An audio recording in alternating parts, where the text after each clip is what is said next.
This is Jeff Shultz with Model Railroad Hobbyist Magazine at the National Train Show of 2010 here in Milwaukee, Wisconsin. And I'm here with Greg Klinker, and he's going to describe his modular layout. We have a 10 by 17 layout here. It's not a standard modular layout. The only straight piece of track on it is the yard. Everything else has gentle curves in it. It's I don't know how to say, it doesn't depict any particular scene. The layout is roughly western Ohio, flat country, and it's a generic city. There is nothing prototypical about the structures of the layout. It all fits. The original track plan came from an old Atlas sectional track book, and we made it work on this.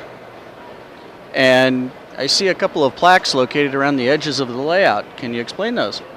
Well, the one on the far side is first place modular group, and we got a DPM award over here to boot, and we're very happy with that. We were hoping for an honorable mention and came away number one, so we did very well. All right, so Greg, how many trains can you run on the layout simultaneously? We can run 4 with no distractions. That's 4 on the main, 2 on the inside track, 2 on the outside track. We can run a 5th up the small hill to the industries on the peninsula. So we can run with 5 operators. So do you ever use this layout for operating or for anything other than going to shows with? We generally run about once a month, the club layout, as a club layout in our room in Cincinnati.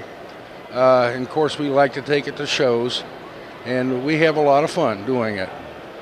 So about where could people expect to see this layout in the Cincinnati area or where else? We always do what we commonly call a fall show at Lakota West High School on the north side of Cincinnati. It's generally advertised in Model Railroader and the Scale Rails NMRA magazine, and we like to come to nationals if it's not too awfully far to drive. So we enjoy it. So will we see you in Grand Rapids or Atlanta? I'm guessing not Sacramento.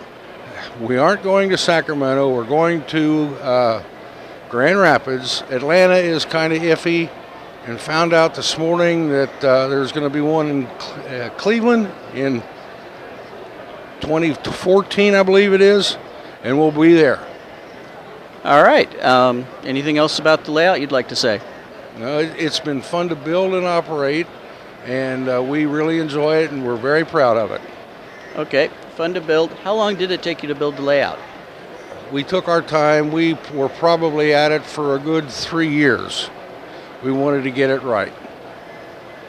Yeah, one thing I noticed is unlike most modular layouts, you don't have separate pieces of track at the joints in the modules. That's correct. When we built it, we laid the track as if it were a permanent installation layout and made sure everything was operating correctly. Only then did we cut the track to separate it on each module. The modules are held in alignment by stainless steel pins in brass bushings. And the modules are just clamped together with plastic clamps that you can buy at the hardware store. And we have a unique leg system. We have tripods like you find in conventional gravity conveyor systems to hold it up. And square aluminum stock on top of that.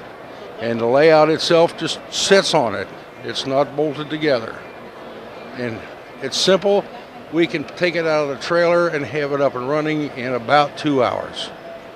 And 2 hours to take apart and put back in the trailer. That is pretty impressive.